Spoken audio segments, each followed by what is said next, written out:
poder estar aqui com vocês nessa noite, trazendo um tema, como vocês estão notando aí, a escolha das provas é a lei de Deus. E esse tema, colocado como o entendimento que todos nós temos a oportunidade de fazermos as nossas escolhas quando nós somos convidados a uma nova reencarnação,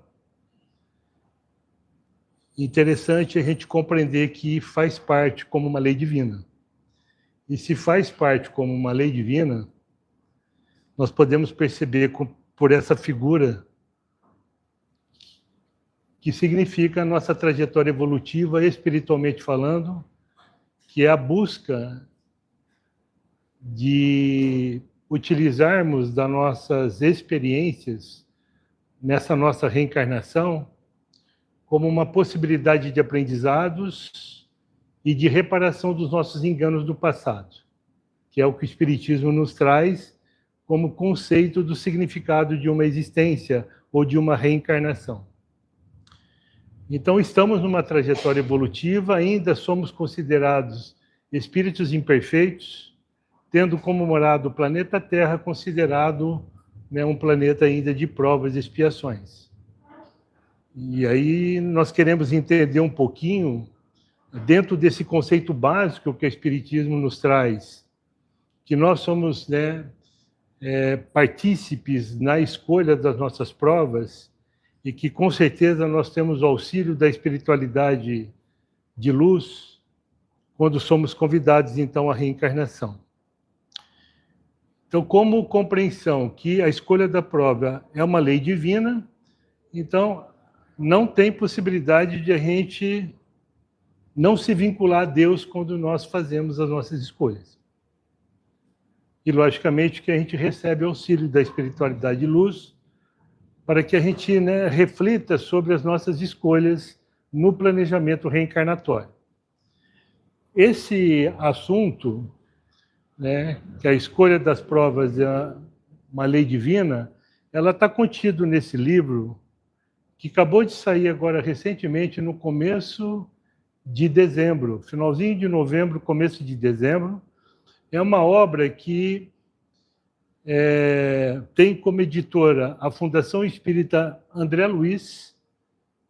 A Fundação Espírita André Luiz fica na cidade de Guarulhos, juntamente com o Centro Espírita Nosso Lar, e onde nós temos também a Rádio Boa Nova, a TV Mundo Maior.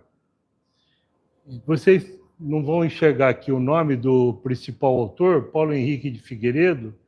Não sei se vocês o conhecem, mas ele escreveu alguns livros como um grande pesquisador sobre Mesmer, que ele escreve sobre o magnetismo animal, a Revolução Espírita, o livro Autonomia, para a gente poder compreender um pouquinho os falsos princípios em relação a tudo que nós aprendemos em termos de filosofia religiosa, antes de conhecermos o Espiritismo.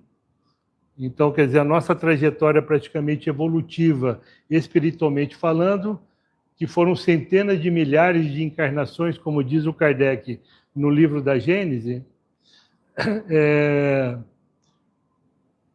e, logicamente, que nessa trajetória, o que nós aprendemos antes de conhecer o Espiritismo, que possivelmente essa encarnação, muitos de nós temos como a primeira possibilidade, porque agora, dia 18 de abril, o Espiritismo completa 169 anos, então é uma doutrina recente, é uma doutrina moderna, e ela é apresentada por Kardec como uma ciência de observação, uma filosofia espiritualista de consequência moral.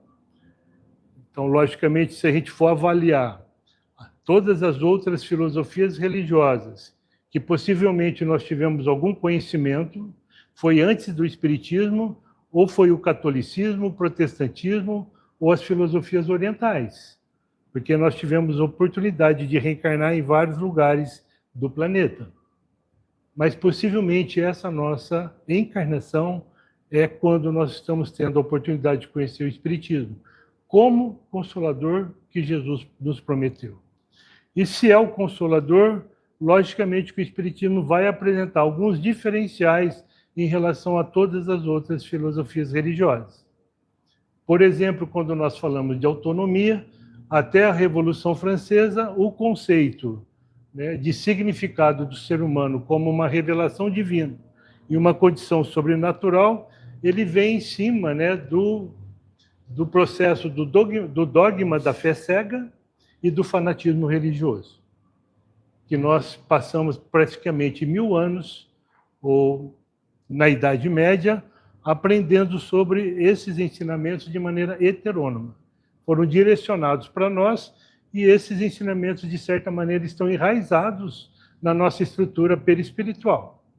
E, às vezes, nós temos um pouco de dificuldade de compreender o Espiritismo, porque ele é recente, ele é moderno e ele é uma ciência de observação, uma filosofia espiritualista de consequência moral, que é justamente o aspecto religioso, que é a moral do Cristo. Então, logo, né, de início, falar da apresentação da doutrina espírita por Kardec como uma ciência filosófica de consequência moral, nenhuma outra filosofia religiosa tem esse conceito.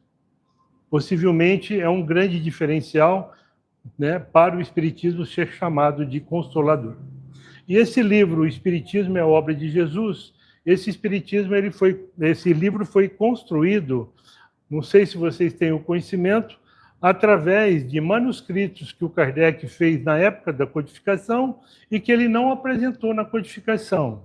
E são milhares de manuscritos que acabaram caindo na mão de um brasileiro chamado Canuto de Abreu, lá no final do século XIX, que chegou a conhecer Leon Denis e Gabriel Delany.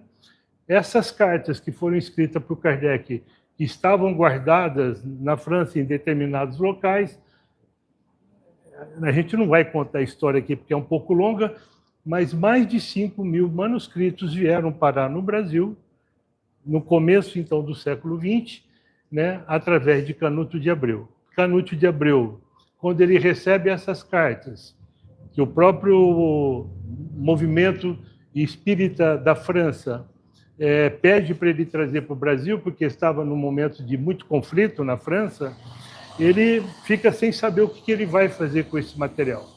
E ele, então, busca, né, o grande médium que nós tínhamos no momento, Chico Xavier, e fala para Chico Xavier, porque ele era amigo de Chico Xavier, o que eu faço com esse material diretamente, né, escrito por Kardec, e que traz vários conceitos, várias considerações que no momento não era necessário ser apresentado para nós na codificação. Então, o que acontece?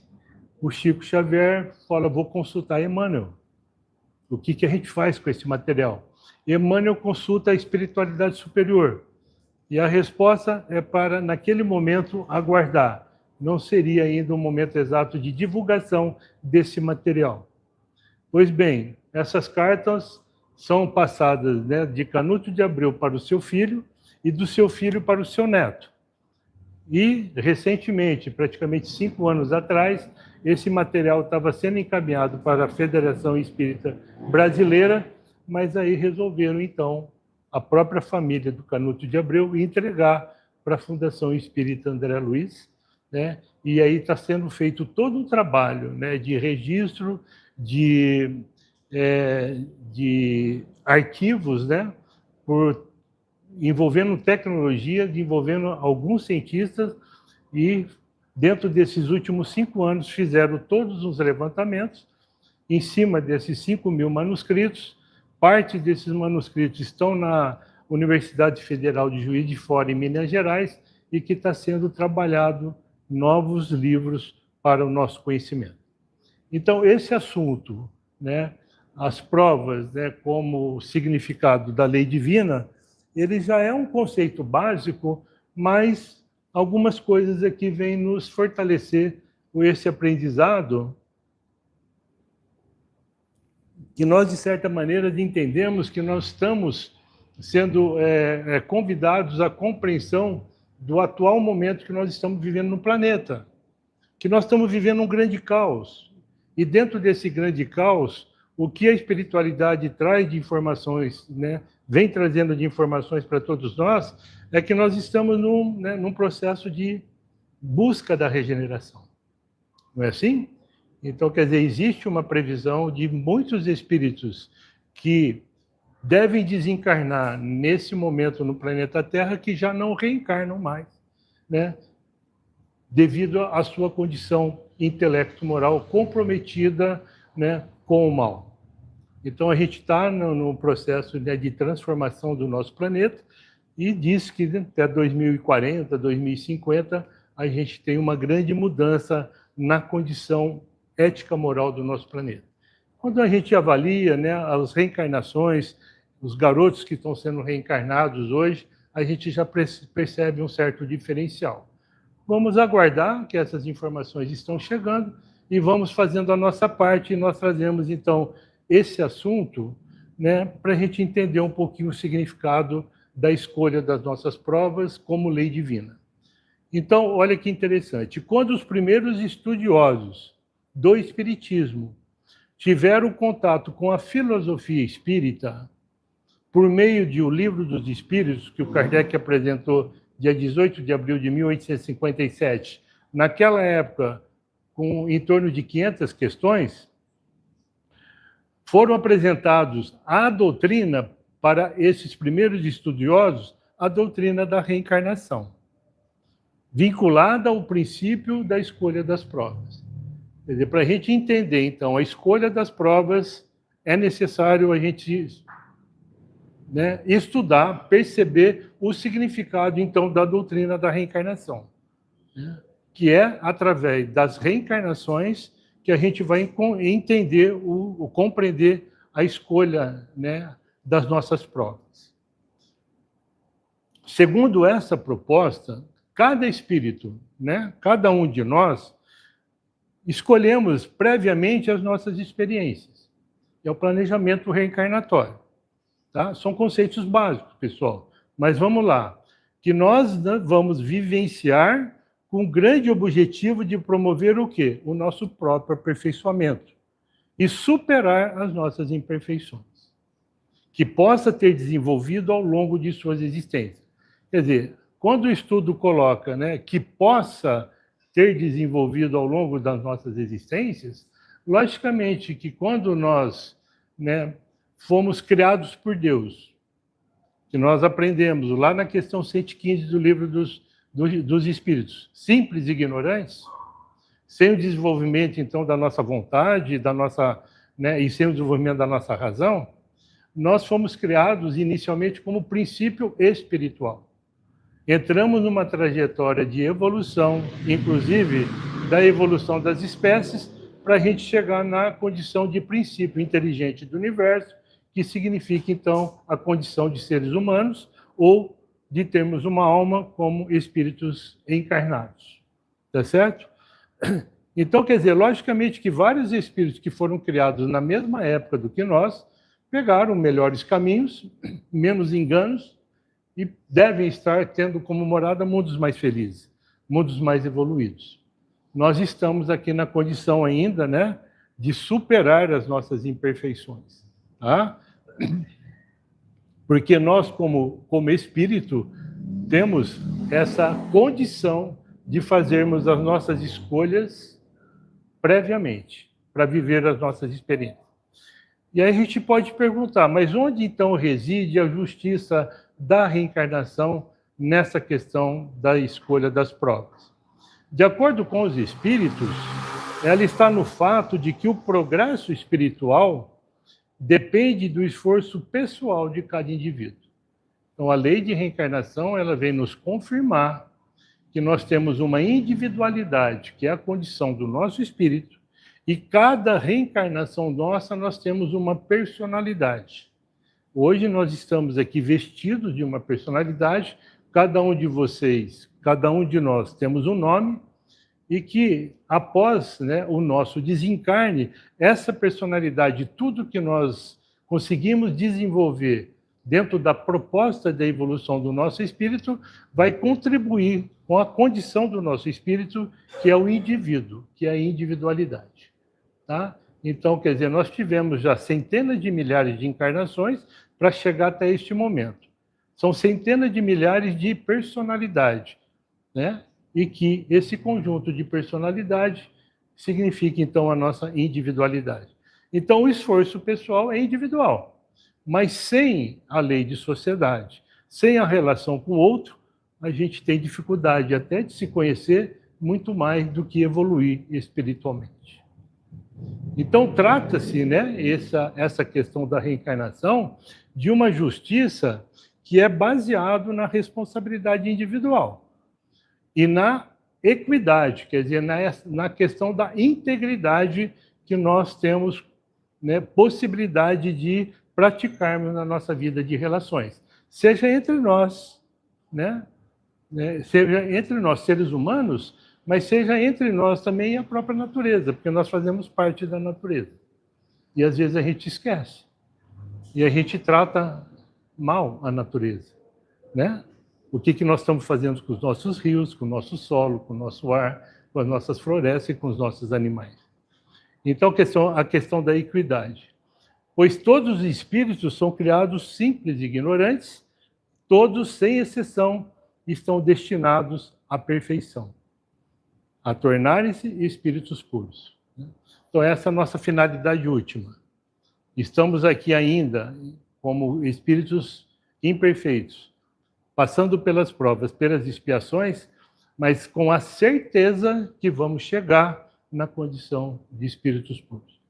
Lá no capítulo 17 do Evangelho, segundo o Espiritismo, que tem como tema Sede Perfeitos, né, que o Kardec faz uma tratativa sobre o bem e o mal, ali ele faz uma consideração, né, como homem de bem, que o verdadeiro homem de bem é aquele que pratica a lei de justiça, amor e caridade, que é a 10ª lei moral, na sua maior pureza.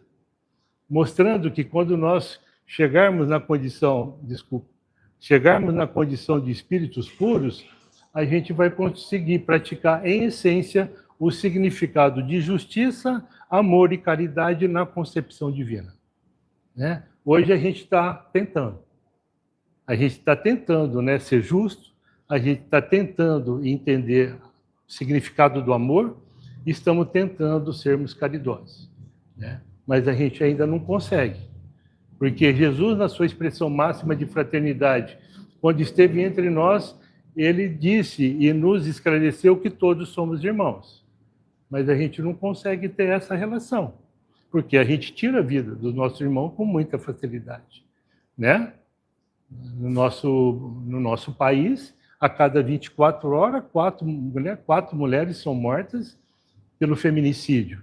Quer dizer, os próprios companheiros tiram a vida das próprias companheiras. Em termos de suicídio, em número de 35 suicídios a cada 24 horas no Brasil. E cada suicídio consumado, 20 tentativas. Em torno de 700 tentativas diariamente, né, nós temos no nosso país a tentativa do suicídio. E o que significa o suicídio? A falta de sentido para a vida. Quando você não tem sentido para a sua vida, você pensa, né, em ideação suicida e você tem as tentativas de autoextermínio, né? Isso é um problema muito sério no nosso país, né, de saúde pública, de saúde mental, e que entra ano, né, e sai ano, esses indicadores sobem de maneira negativa.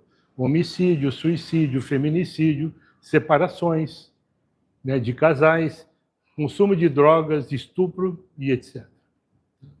Então, quer dizer, aí a gente fica pensando, será que a regeneração está próxima?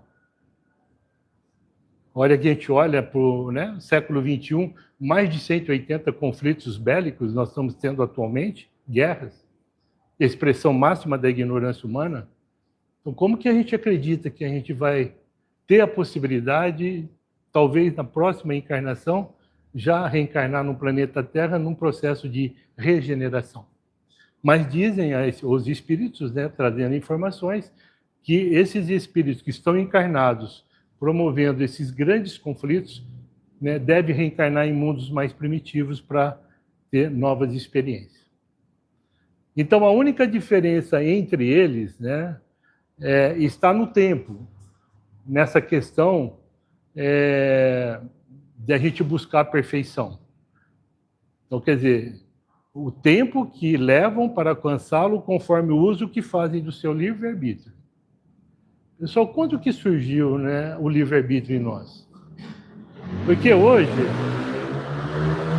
quando você vai conversar com os pesquisadores, né, que trabalham com a ciência e que são materialistas, que não têm, né, que acreditam que a origem da nossa consciência é um produto neuroquímico do nosso cérebro, que a nossa consciência está sendo construída neste momento pelo funcionamento cerebral, quer dizer, é uma visão essencialmente materialista, né? Quer dizer, partindo desse princípio, você não teria liberdade de escolha, você não teria livre-arbítrio.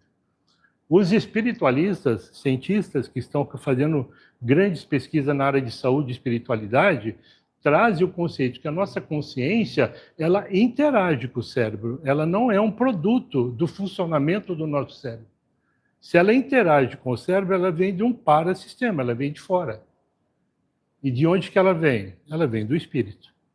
Então, na concepção, né, da ciência espiritualista, que nós temos aí pesquisa há mais de 150 anos, e hoje que está tendo um diálogo mais equilibrado entre os materialistas e o espiritualista, trazendo esse conceito, né, que o espiritismo abraça, que a nossa consciência, ela vem do espírito.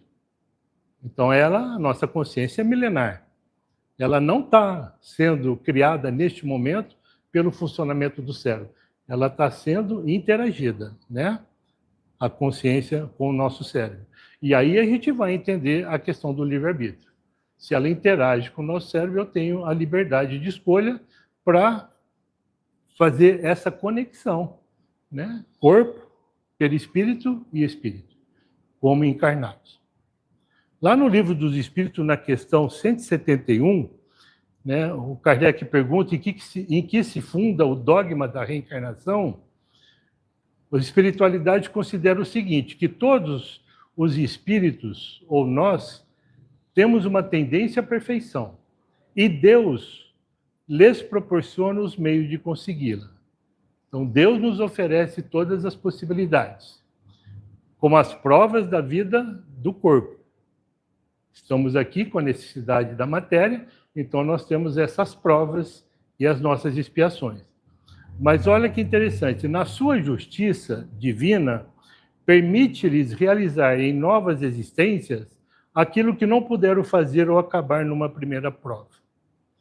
Isso parece uma coisa simples, mas é assim. A gente tem um planejamento reencarnatório, nós trazemos para cá, né, a possibilidade de cumprirmos, né, da maneira mais completa possível as nossas escolhas, seria a nossa reencarnação, né, mais completa possível, mas, logicamente, que a gente pega alguns atalhos, alguns desvios, e às vezes a gente pode se comprometer um pouco mais, né? E aí, tem algumas filosofias espiritualistas religiosas, que o Kardec, inclusive, faz uma tratativa na Revista Espírita, que, falando do karma, se a gente não cumpre o nosso karma numa existência, na próxima a gente densifica o nosso karma e aumenta o sofrimento, a ponto de a gente ter a necessidade de reencarnar em corpos de animais, que a gente chama de mente em psicose. Não é assim? Então, quer dizer, o Espiritismo, ele mostra um passo de evolução. Fomos criados simples e ignorantes, entramos numa trajetória de aprendizado através dos reinos da natureza, logicamente como seres rudimentares, unicelulares, depois, né, entramos no reino mineral, entramos no reino vegetal, onde a gente já tem um atributo da sensibilidade. No reino mineral nós temos aí o atributo da atração, que os elementos químicos em determinadas condições de temperatura e pressão vão formar os minerais, e os minerais formam as rochas, né, pela lei de atração, pela lei de afinidade. E nós temos afinidade na nossa relação, mas nós também temos desafinidades, né? A gente guarda no processo evolutivo esses atributos. As plantas, a sensibilidade. Somos sensíveis a algumas coisas, algumas pessoas, mas nós também somos insensíveis. E a questão do animal, né, que é o instinto, dizem as pesquisas que 60% a 70% das nossas atitudes ainda são instintivas. 60% a 70%. E nós estamos mais próximos, né, do comportamento do animal irracional do que do animal racional. Tá? A gente precisa avaliar um pouquinho isso. Né? Será que a gente reencarna no mundo de reencarnação, né, no mundo de regeneração?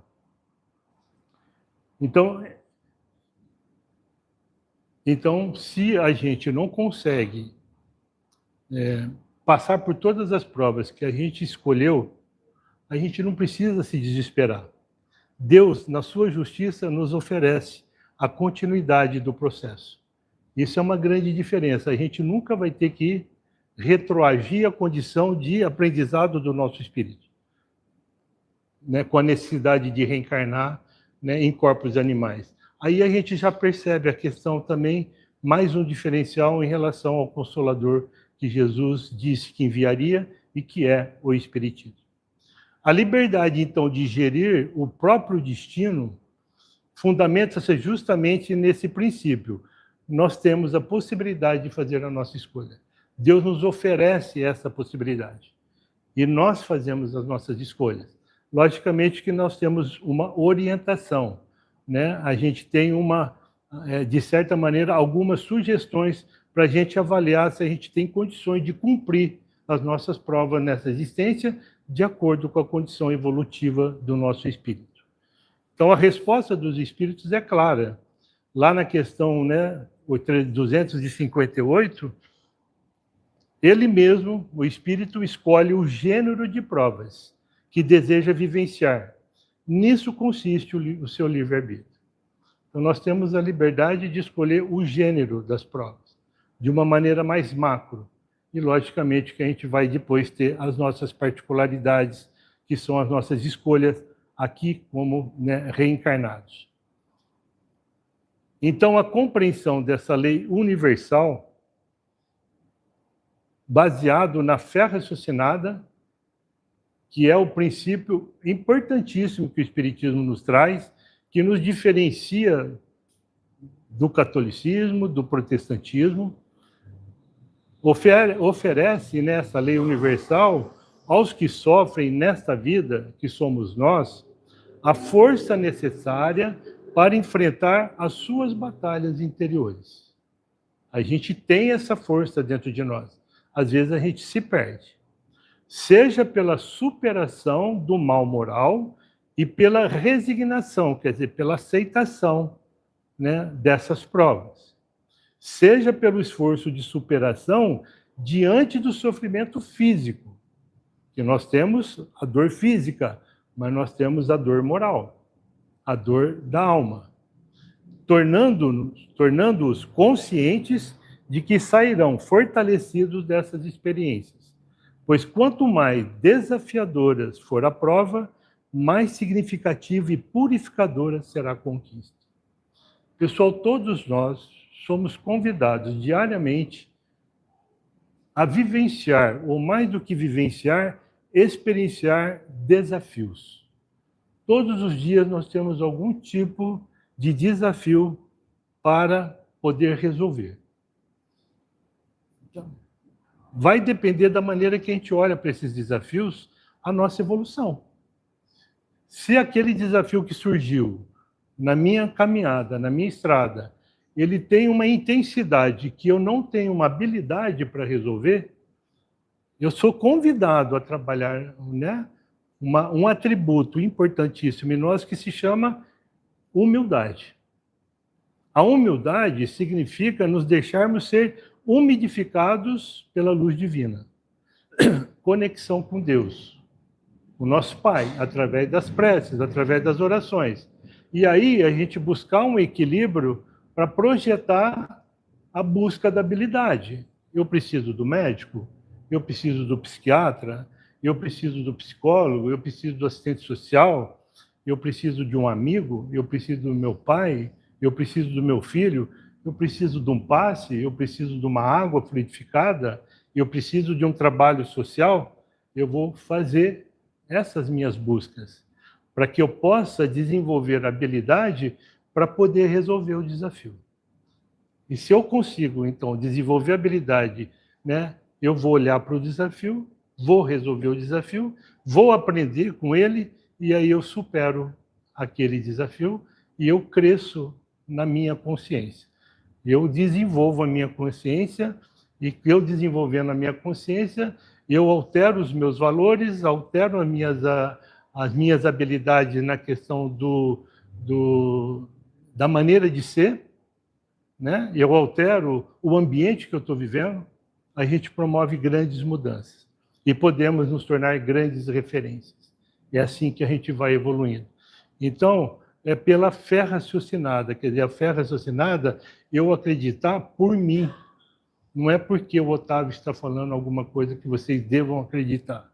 Ser espírita, na minha concepção, é a gente perguntar, investigar, duvidar, para que a gente possa construir de maneira autônoma, né, a nossa trajetória evolutiva.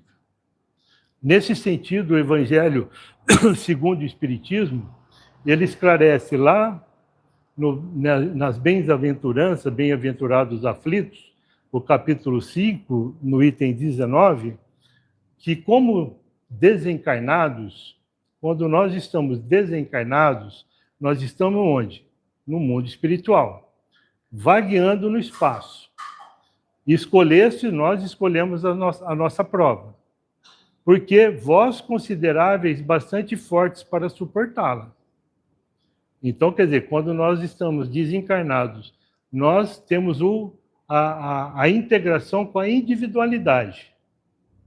A integração com a individualidade é a condição do nosso espírito. E aí nós temos uma visão mais ampla, nós temos uma liberdade maior, porque a gente absorve tudo que a gente já aprendeu. Aqui, com essa personalidade, com esse ego centrado em nós mesmos, muito orgulhoso e muito egoísta, a gente ainda cria uma dificuldade. Mas no mundo dos espíritos a gente tem uma liberdade maior de consciência. Então, quer dizer, se lá a gente teve condições de escolher as nossas provas, aí ele pergunta, né, por que está reclamando agora, murmurais agora? Vós que pediste a fortuna e a glória, o fizeste para sustentar a luta com a tentação e vencê-la. Né? Quando a gente escolhe, né, ter, né, uma vida mais abastada. E vós que pediste para lutar de alma e corpo contra o mal moral e físico, sabias que quanto mais forte fosse a prova, mais gloriosa seria a vitória. Então, quanto mais a gente desenvolve habilidade, olhando de maneira honesta e sincera para os nossos desafios, mais a gente evolui espiritualmente e mais a gente aprende, mais a gente suporta os maiores enganos que a gente cometeu no passado.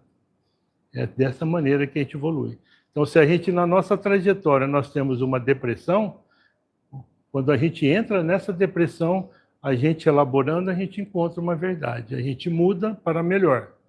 Nos fortalecemos. A próxima depressão, ela não vai ser mais rasa, ela vai ser mais profunda, porque a gente tem uma maior capacidade de resolução. Isso é evolução espiritual, pessoal. Evolução espiritual não é férias, né? É uma busca de aprendizado constante.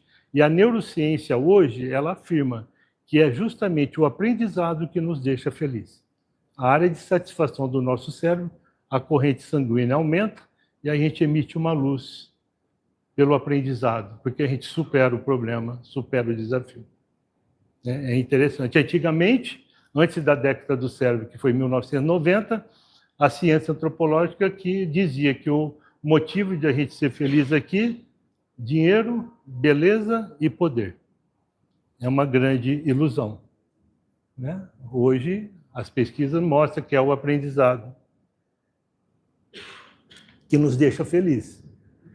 Nós sabemos que a felicidade plena é lá no mundo dos espíritos.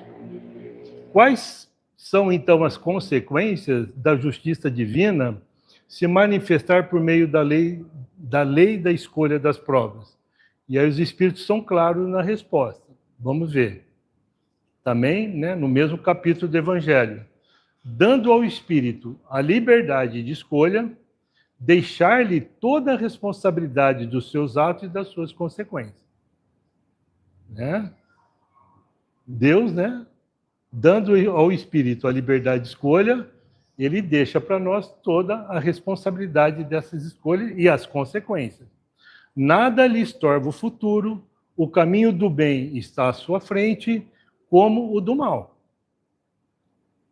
Mas, se sucumbir, ainda lhe resta uma consolação, a de que nem tudo se acabou para ele, pois Deus, na sua infinita bondade, permite-lhe recomeçar o que foi mal feito. Né? A gente não está aqui para pagar pelos nossos pecados. Nós estamos aqui para reparar os nossos enganos. Ninguém cometeu pecado. Todas as nossas escolhas, quando nós resolvemos fazer, a gente acha que está certo. Depois a gente tem a possibilidade de avaliar se foi correto ou não. Então ninguém, né? A interpretação de Adão e Eva, quando nós fomos convidados a fazer uma escolha na condição de estarmos como espíritos bons no paraíso, fizemos uma má escolha, tivemos a queda e nessa queda entramos no corpo, na matéria. E aí esse corpo dói, machuca, sofre, aí a gente, né, se comprometeu perante Deus. Não há o compromisso é perante nós mesmos. E Deus nos oferece sempre as possibilidades de a gente reformar o nosso íntimo, né? A reforma íntima. E a questão do bem e do mal, que ele coloca aqui no Evangelho. Quer dizer, nós aprendemos na lei de justiça, amor e caridade que Deus é amor. Que Deus, tudo que ele criou, cria e continuará criando, é por amor. É bíblico quando nós falamos que Deus é amor. Se Deus é amor e ele é a nossa criação, a nossa essência é amor. Por que nós temos o ódio? Né? Por que nós temos inveja, a raiva? Por que nós temos o mal? Porque nós nos afastamos das leis divinas. Então, o mal não é uma criação divina, é uma criação nossa, porque nós nos afastamos do bem. Então, o significado do mal é a ausência do bem. Não é aquela força contrária que vai questionar a força universal de bondade, né, de infinita bondade, de infinita justiça, que significa Deus, como se fosse o demônio, como se fosse o diabo, que algumas religiões trazem.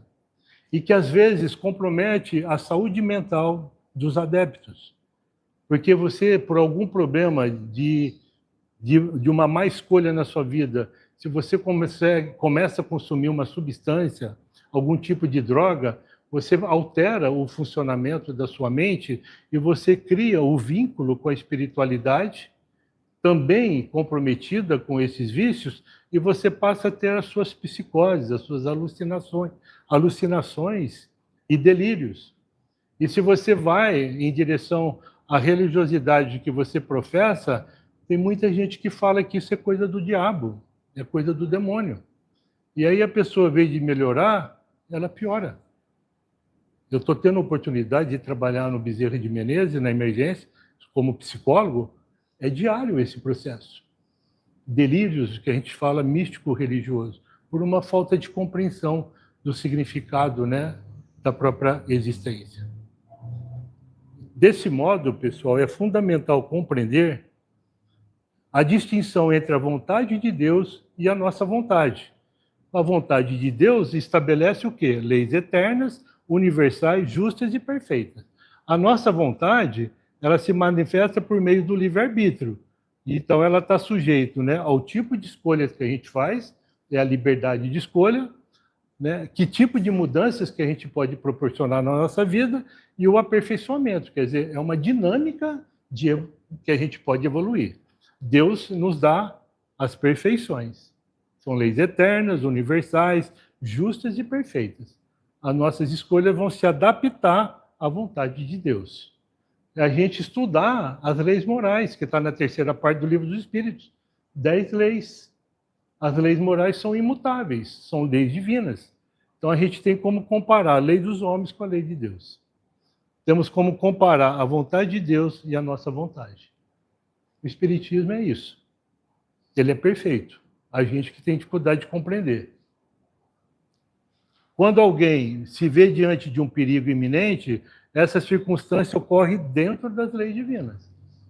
Faz parte das leis divinas, né? O nosso perigo iminente. A prova está justamente no fato de o espírito ter escolhido vivenciar essa situação, reconhecendo-a como uma oportunidade de crescimento espiritual. Deus permite que ele experimente a provação que elegeu. Deus nos autoriza, né? Deus nos oferece todas as condições. E ele nos respeita, ele não interfere na nossa consciência. Ele sabe que a gente vai promover as alterações, né? Porque nós somos criados à imagem e semelhança dele. Então a gente vai se reaproximar dele. O espírito, então, escolhe o tipo de prova a que se submeterá. Pode, por exemplo, optar por nascer num ambiente hostil, né? Complicado, complexo, entre malfeitores, a fim de resistir às más influências e superar esse desafio moral. A gente pode pegar um exemplo rápido aqui, pessoas que nascem em favela e que fazem um belo trabalho dentro da própria favela. São espíritos que vêm com uma missão, né, e conseguem suportar aquele ambiente hostil. No entanto, ele não conhece previamente os atos específicos que realizará, pois suas ações futuras vão depender das escolhas feitas durante a vida corporal. Então, a gente lembra que a gente falou, a gente tem, né, a escolha do gênero das provas, mas as particularidades vai depender das nossas escolhas aqui. Ele tem apenas noção geral da natureza das dificuldades que enfrentará, não dos detalhes de cada acontecimento, né? Nós temos uma visão geral, e aí depende da nossa condição espiritual. Ali no momento a gente vai fazer as escolhas, corretas ou não. Os espíritos reforçam esse ponto com a seguinte explicação, que está lá na questão 259 do Livro dos Espíritos. Só os grandes acontecimentos, aqueles que influem no destino, estão previstos. Então, sabe, se a gente sair ali na rua e a gente, de repente, sabe, leva um tropeção e cai, né, isso não é uma prova que estava programada, é uma fatalidade, né? Então, até o Kardec fala, se a gente está andando, cai na rua, cai alguma coisa da árvore na sua cabeça, é uma fatalidade. Não é uma prova. Assim, afirmam que ninguém morre antes da hora determinada. Quando esse momento chega, nada pode evitar. A única certeza que a gente tem é que a gente vai desencarnar. Lá na questão 853A, Deus sabe com antecedência qual o gênero de morte que cada um de nós vamos passar. E, frequentemente, o teu espírito, o nosso espírito, também sabe, pois isso lhe foi revelado quando ele fez a escolha, no planejamento reencarnatório, né, desta ou de outra existência. Então, isso não justifica, pessoal, contudo, a indiferença do perigo. Então, eu vou tomar cuidado para não me tropeçar ali, cair lá no meio do asfalto e um carro me pegar e eu tirar a vida, né, perder a minha vida, né? A gente tem que tomar uns certos cuidados. As precauções, então, tomadas para preservar a vida são os meios naturais para evitar a morte. Então, a imprudência, a negligência e os abusos podem provocar vicissitudes, que são situações desfavoráveis, ou mesmo a morte antes do tempo previsto, tornando-se causas atuais de sofrimentos futuros. Então, às vezes, nós estamos passando por sofrimentos, né, nessa existência que a gente não entende muito a razão, o motivo. Possivelmente, isso está vinculado a outras existências. Então, quer dizer, você tem um planejamento, uma programação de desencarne, né, de repente, por uma morte natural.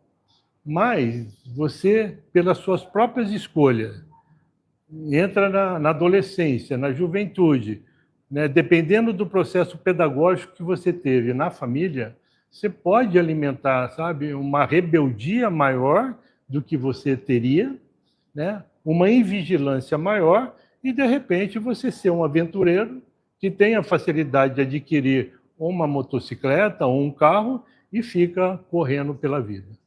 E, de repente, você desencarna, antecipando a sua morte, para evitar até um compromisso maior, né, devido à sua rebeldia. Pessoal, no livro No Mundo Maior, de André Luiz, capítulo 16, que fala sobre alienações mentais, ali o Calderaro explica para o Dr. André Luiz, né, visitando, né, um ambiente de saúde mental, que ele fala que nós podemos dizer que 90 em cada 100 casos de perturbações mentais, de desequilíbrios mentais, é devido à nossa invigilância, à nossa rebeldia. 90 em cada 100 é 90%. O que significa invigilância e rebeldia? A gente não precisaria passar por isso. A gente não tem como prova o adoecimento mental por a gente querer viver a nossa vida de sensações. Para mim não sentir dor, eu busco prazer. Para não sentir culpa, eu busco recompensa. Eu fico vivendo a vida lá fora e esqueço da minha alma, da maneira que eu utilizo os meus padrões mentais, pensamentos, sentimentos, emoções, razão, imaginação, vontade, são faculdades da nossa alma. E a gente se desvincula e queremos viver a vida, né, de maneira acelerada.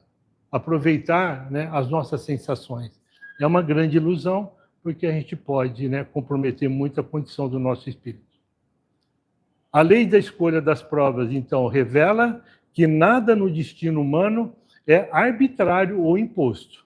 Sempre tem alguma razão de ser. Então, cada espírito assume, antes de renascer ou antes de reencarnar, as experiências que considera necessárias ao próprio progresso. A gente tem essa grande oportunidade, pessoal. Então, a nossa reencarnação, essa nossa vida, independente da nossa condição, é um grande presente do Pai. Mas, para compreender plenamente esse mecanismo, é preciso aprofundar o papel do livre-arbítrio. Entendermos a questão do livre-arbítrio, que desde os primeiros estágios da existência espiritual, como né, almas ou o processo de espíritos, né, encarnados, até a nossa maturidade moral, conduz cada ser à responsabilidade pelas próprias escolhas e à conquista da verdadeira liberdade.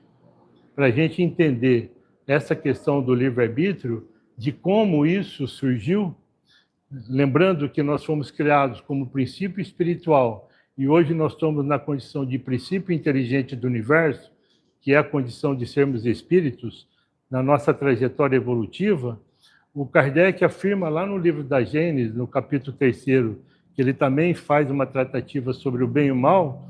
Nesse item 9, ele fala o seguinte, que através do enfraquecimento do nosso instinto, quer dizer, da transição do animal irracional para o animal racional, a gente tem o enfraquecimento do instinto. Pessoal, essa ideia de a gente compreender se nós passamos ou não pelo trânsito de sermos animais irracionais e depois animais racionais, o estudo da evolução das espécies estava sendo feito justamente quando surgiu o Espiritismo. Foi justamente no século XIX que o Darwin e o Russell Wallace, os dois grandes pesquisadores da evolução das espécies, estavam trazendo as suas contribuições pelas observações que eles estavam fazendo na relação, né, da vida humana e da vida animal. Então, a gente não encontra na codificação essa consideração, se nós transitamos ou não pelo animal irracional, ou se nós transitamos pelos reinos da natureza, né? Mas lá na Revista Espírita, se eu não me engano, de 1865, o Kardec traz um estudo através da contribuição de Charles Darwin e o Russell Wallace, confirmando que nós tivemos esse trânsito pela espiritualidade. Então, os espíritos sempre nos trouxeram as informações de acordo com o nosso nível de aprendizado, com o nosso nível de consciência. E a grande base de a gente trabalhar a nossa fé raciocinada é que, quando alguma informação chega até nós pela espiritualidade, ela não chega só aqui no Francisco de Assis. Ela chega no Francisco de Assis, ela chega na Casa de Maria, ela chega no Chico Xavier, ela chega em vários centros espíritas, com vários médios. Então, a gente tem a universalidade de conhecimento pela espiritualidade. Isso é uma segurança para você trabalhar a sua consciência de acreditar ou não nas informações que chegam até nós. Então, não é só um médium que vai afirmar um determinado detalhe, são vários médios. Quando você estuda a Revista Espírita e você lê os livros da viagem espírita que o Kardec fez, lá em 1862, ele fala muito sobre essa universalidade de aprendizado. Pessoal, então, quer dizer, como surge o livre-arbítrio? Enfraquecendo o instinto. Ao contrário, né, do enfraquecimento do instinto, desenvolvemos a inteligência. Aí a gente consegue perceber como que foi na evolução das espécies, como surgiu o ser humano, pela lei de reencarnação. E aí a gente passa a dominar a matéria. Hoje a gente domina a matéria, não é assim? Nós temos a inteligência para dominar a matéria. E com essa inteligência racional, nasce o livre-arbítrio. Né? Nós precisamos desenvolver a consciência para podermos fazer as nossas escolhas. E aí, quando nasce o livre-arbítrio, nós utilizamos a nossa vontade, e aí a gente pode afirmar que foi justamente aqui que nós começamos a ser responsáveis pelos nossos atos. Não foi quando Deus nos criou, foi quando nós adquirimos a consciência, a inteligência. E nós adquirimos a inteligência, sabe quando? Quando nós conseguimos se desvincular, né, do animal irracional.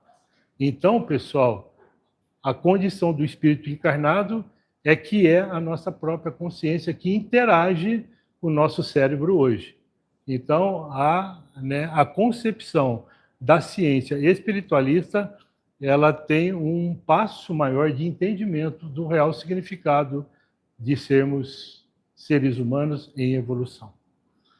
É esse estudo que a gente trouxe para vocês nessa noite, agradecendo a oportunidade e a paciência.